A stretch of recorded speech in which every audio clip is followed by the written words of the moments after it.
A grand school campus. Its towering brick buildings framed by perfectly manicured lawns. Students bustling in the hallways, heads high, laughter echoing across the yard. This is Rosewood Academy, a prestigious institution where ambition and excellence are woven into the very fabric of its name. Parents dream of sending their children here, believing it's a place where futures are made, where fairness and merit shine above all else. But sometimes dreams collide with a much harsher reality.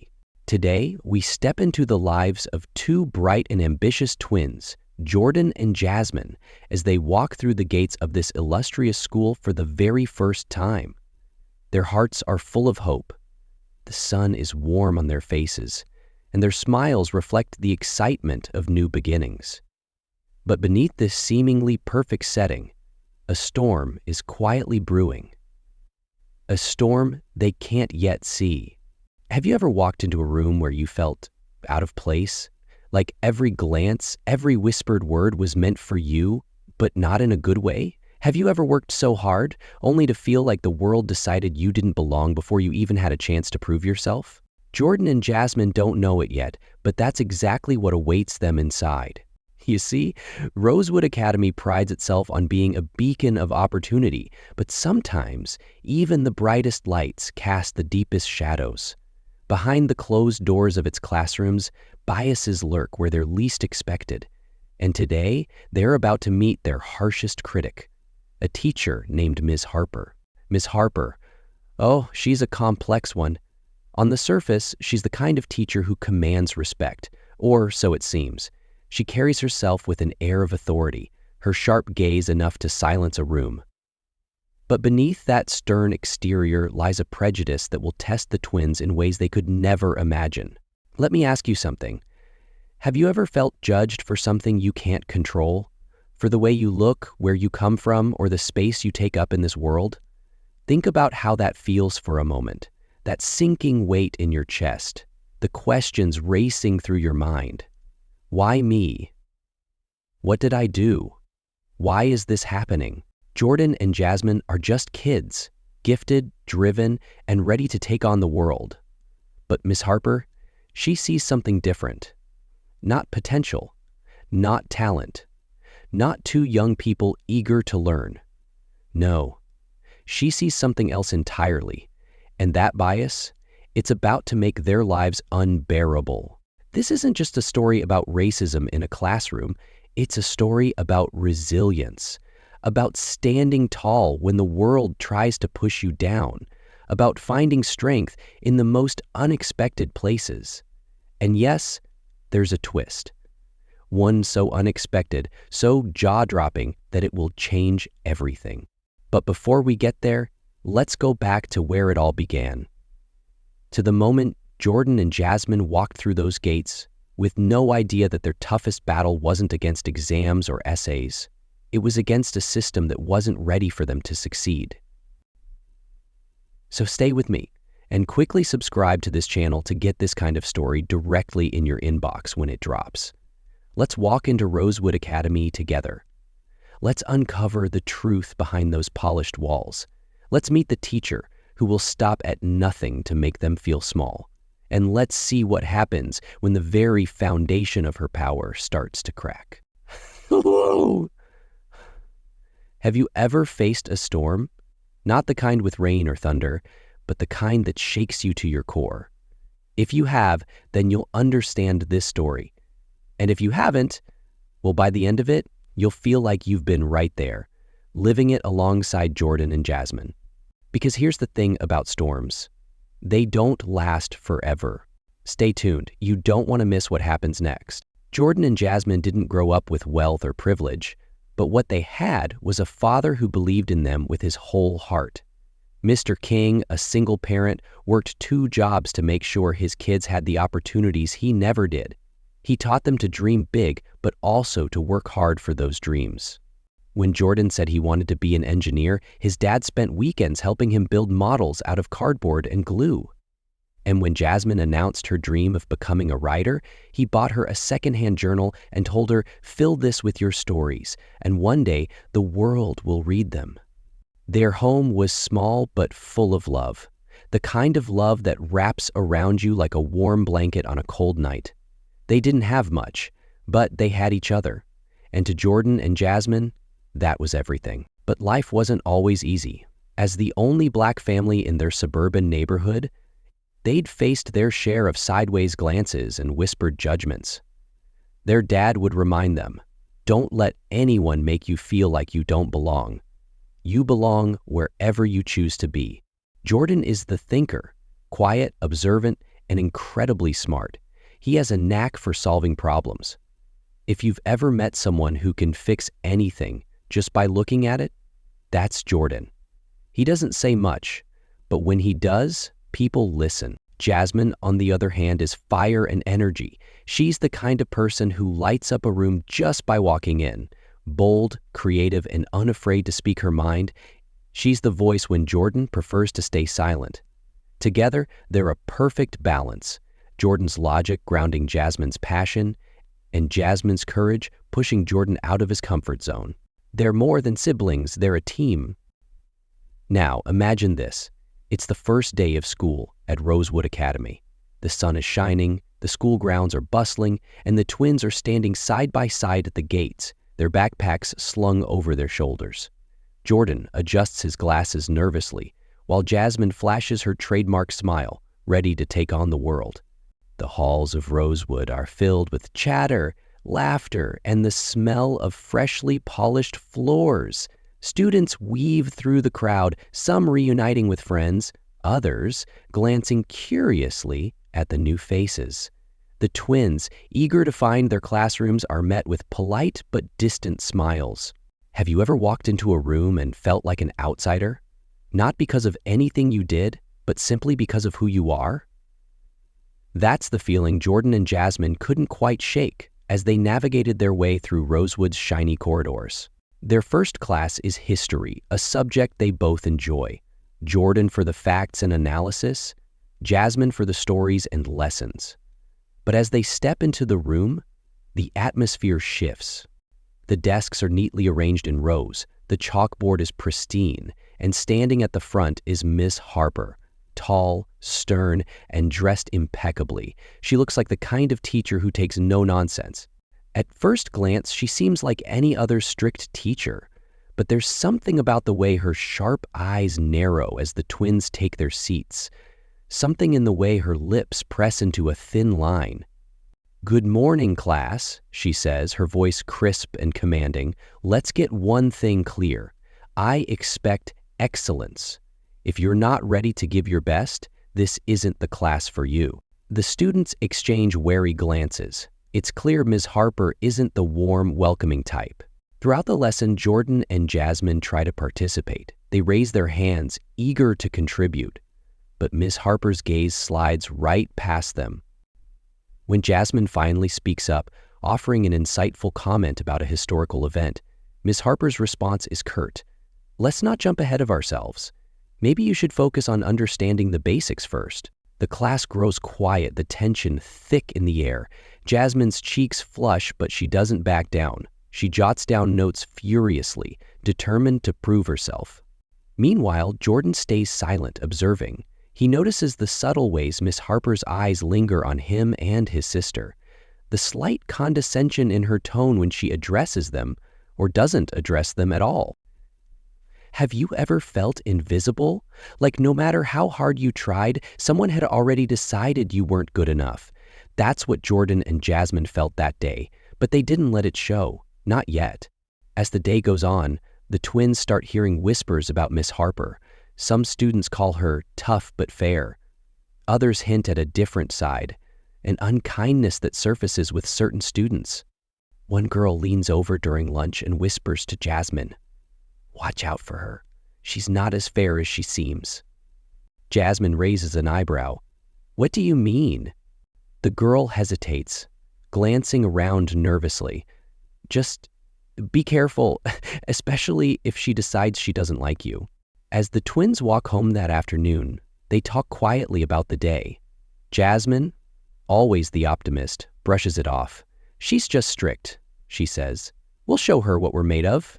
Jordan, ever the thinker, isn't so sure. Something about her doesn't feel right, he says. What happens when determination meets prejudice? When two bright kids with everything to prove face a teacher who sees them as less than? This is only the beginning. Stay tuned, because things are about to get much harder for Jordan and Jasmine. The first few weeks at Rosewood Academy are tougher than Jordan and Jasmine could have imagined. At first, it's just little things, small moments that are easy to brush off, but over time, those little things start to pile up, and the weight becomes harder to ignore. In Ms. Harper's history class, the twins throw themselves into their work. They read every chapter, highlight every important detail, and come to class prepared to contribute.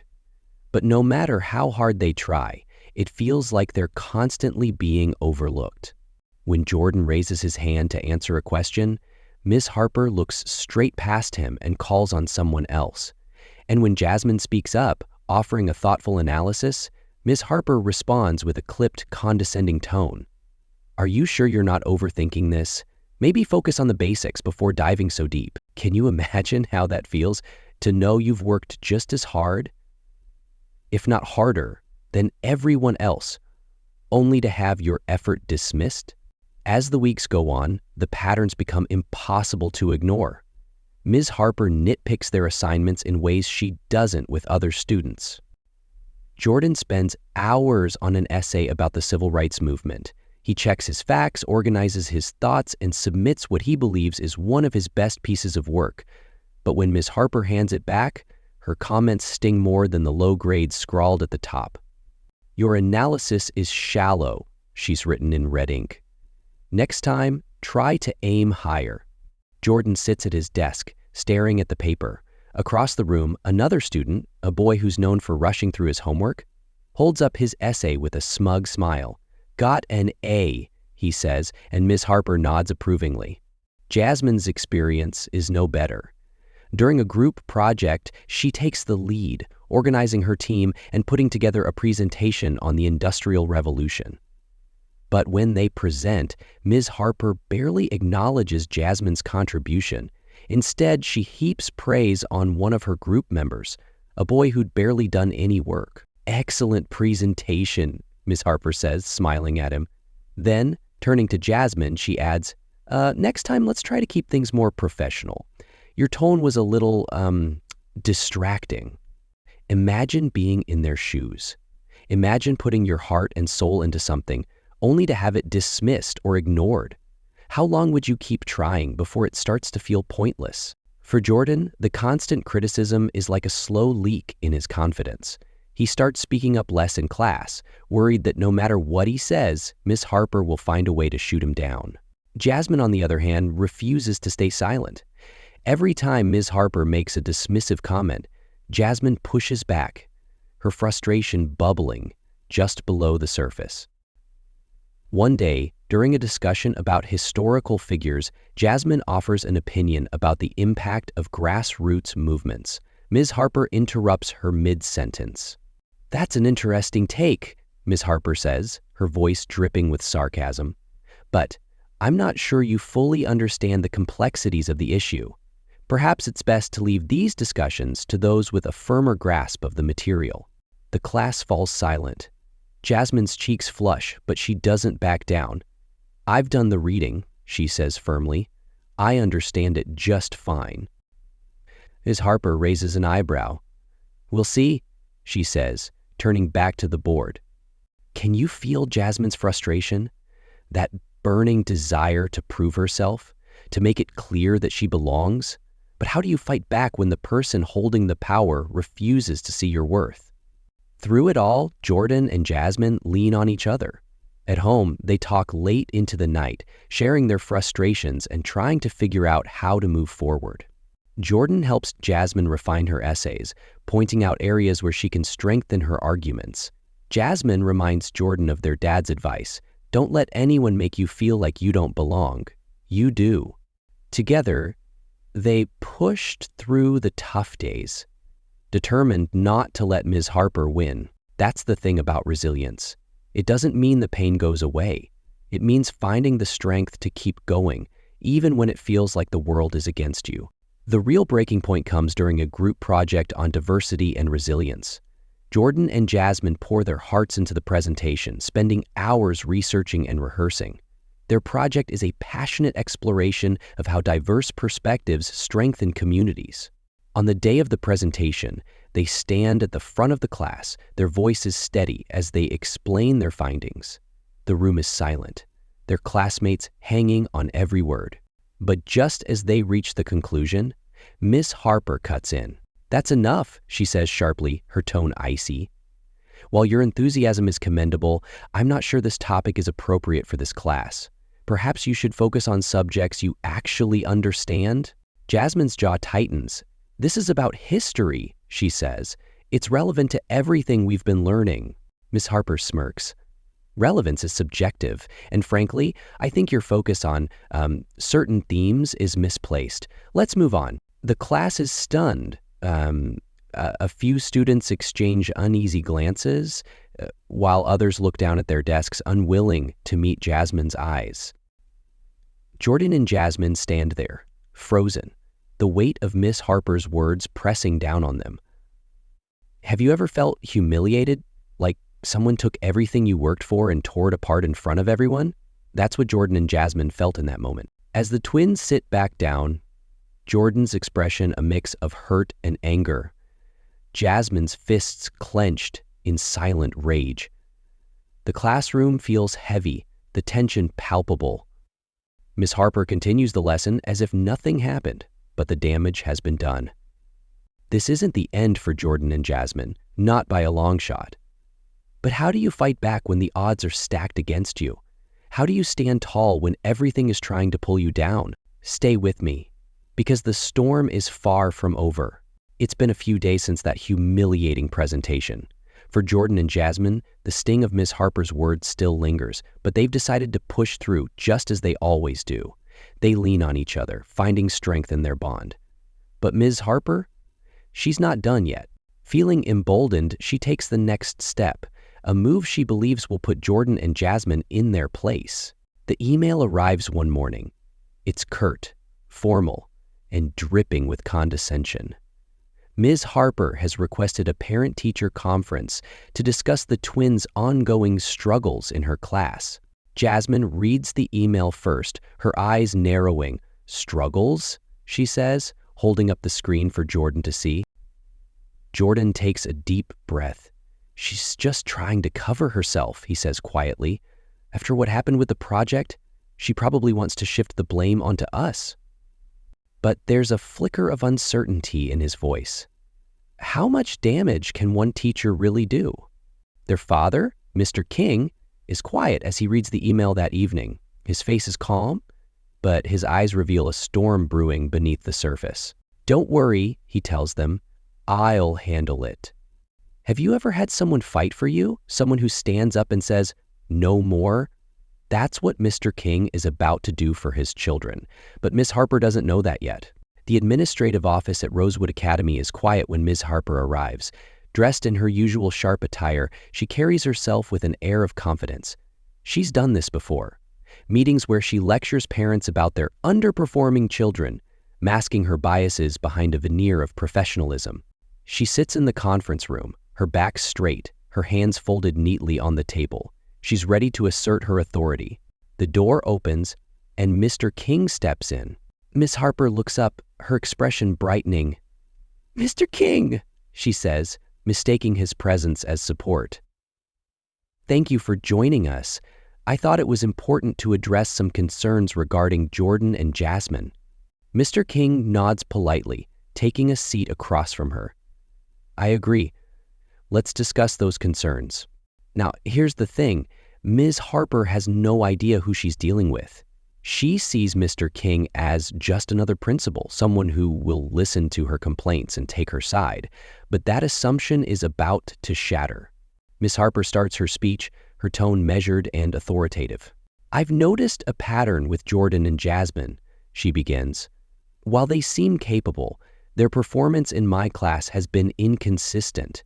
They often bring up topics that derail the lesson, and their behavior can be disruptive at times." She pauses, letting the words hang in the air. Mr. King tilts his head slightly. Disruptive? Well, can you give me an example? Well, Ms. Harper says, shifting slightly in her chair, during their recent group project, they focused heavily on racial themes that, frankly, were not aligned with the curriculum. It's important for students to stick to the guidelines. Her words are laced with subtle disdain, but Mr. King doesn't react. Instead, he folds his hands on the table and listens. When Mr. Harper finishes, she sits back, clearly satisfied. She believes she's made her case. But then Mr. King speaks. "Thank you for sharing that," he says calmly. "I just have one question before we continue." Miss Harper nods, her confidence unwavering. "Of course. Can you explain," Mr. King begins, his voice steady but sharp, "why my children consistently receive harsher treatment than their peers?" The room falls silent. Miss Harper blinks, confusion flashing across her face. I'm sorry, your children?" Mr. King leans forward slightly, his eyes locking onto hers. "Yes, Jordan and Jasmine are my children, and I'd like to know why they've been subjected to comments and grades that don't reflect their abilities. Can you feel it? That moment when someone realizes they've made a mistake so big it could change everything?"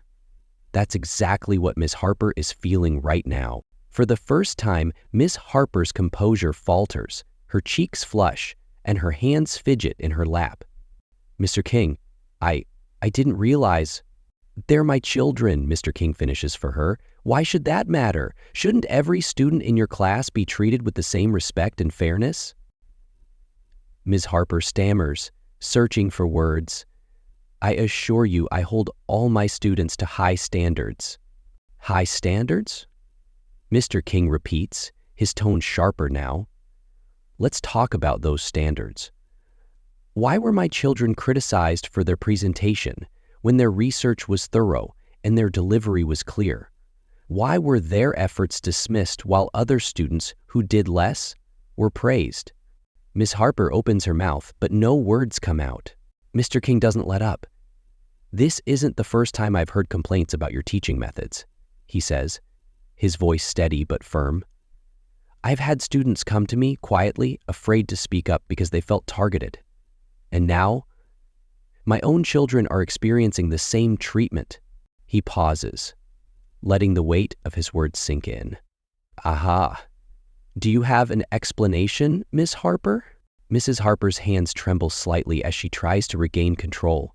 I never intended—" "This isn't about intentions," Mr. King interrupts. "This is about actions, and your actions have created a hostile environment in your classroom."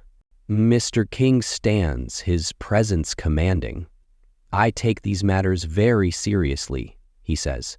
"Your conduct will be investigated, and I will personally oversee the process. Until then, I expect you to treat every student in your class with the respect they deserve." Miss Harper looks down, her confidence shattered. The room is heavy with silence, broken only by the sound of Mr. King gathering his papers. He turns to leave, but pauses at the door. "One more thing," he says, his voice soft but firm. "Jordan and Jasmine didn't need me to fight this battle for them. They've already proven their resilience. But as their father, and as your principal, I won't stand by while they're treated unfairly. This ends now." Have you ever witnessed justice in action? That moment when someone finally stands up and says, "Enough is enough," that's what just happened here. But this is far from over. Stay tuned, because the fight for fairness is only just beginning. The confrontation in that conference room was just the beginning. For Jordan and Jasmine, it marked a turning point, proof that their voices mattered, that they weren't alone in this fight. But for Ms. Harper, it was the beginning of her reckoning. The day after the meeting, the news spread quickly. Ms. Harper had been suspended pending an investigation. For some, it came as a shock. Ms. Harper, the strict but respected teacher, was suddenly under scrutiny. But for others, students who had quietly endured her biases, it felt like a weight had been lifted. Have you ever seen someone face consequences for their actions? It's not about revenge, it's about accountability. And in this moment, Rosewood Academy was finally holding Miss Harper accountable. In the weeks that followed, the investigation uncovered a pattern of behavior. Complaints from students, some dating back years, began to surface. Stories of unfair grades, dismissive comments, and subtle but undeniable biases painted a clear picture. It's not easy to come forward, especially when you're up against someone in a position of power. But one voice can inspire another, and another. And soon, those voices create a chorus that can't be ignored. As the investigation wrapped up, Mr. King took it upon himself to address the school. He organized an assembly, bringing together students, teachers, and staff in the grand auditorium. The room buzzed with anticipation. Standing at the podium, Mr. King surveyed the crowd. His expression was calm, but his voice carried the weight of everything that had happened. "We are here today," he began, "because something happened in our school that doesn't align with our values. A student, or any person, should never feel dismissed, diminished, or targeted because of who they are." The room grew silent, the weight of his words sinking in. "This is a place of learning," he continued, "a place where we celebrate differences and strive for excellence, not just in academics, but in character. And when we fall short of that standard, we must hold ourselves accountable." He paused, his gaze softening as he looked out over the crowd. "I want to take a moment to recognize two students who exemplify resilience, courage, and the spirit of this school, Jordan and Jasmine King." The twins, sitting quietly in the middle of the auditorium, looked up in surprise as applause erupted around them. Can you imagine what that felt like, to go from feeling invisible to being seen, not just as individuals, but as symbols of strength and change? Mr. King's voice softened as he addressed his children directly. "Jordan and Jasmine, you've shown us all what it means to stand tall in the face of adversity. Your bravery has inspired others to speak out, and because of you, this school will be a better place." The applause grew louder, and for the first time in weeks, Jordan and Jasmine smiled. Real, unguarded smiles. With Miss Harper gone, the twins began to find their footing again. Jordan, no longer burdened by the fear of being dismissed, started participating in class discussions. His answers were thoughtful and precise, earning the respect of his peers and teachers. Jasmine, her confidence restored, embraced her creativity with newfound energy. She joined the school's debate team, where her bold ideas and eloquent arguments quickly made her a standout. But they didn't stop there. Jordan and Jasmine knew they weren't the only ones who had experienced injustice. They wanted to make sure no one else would have to go through what they did. The twins approached their father with an idea: to start a diversity and inclusion club at Rosewood. The club's mission was simple: to create a space where students could share their experiences, celebrate their differences, and work together to promote understanding and respect. In its first meeting, the club drew a small but passionate group of students. Over time, it grew, becoming one of the most active and impactful organizations at the school.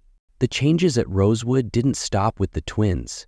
Inspired by their courage, other students began speaking up about their own experiences. The administration implemented new training programs for teachers, focusing on implicit bias and cultural sensitivity. The school became a place where diversity wasn't just tolerated, it was celebrated. It wasn't perfect, change never is, but it was a start. And sometimes a start is all you need to make a difference. Prejudice thrives in silence. But courage?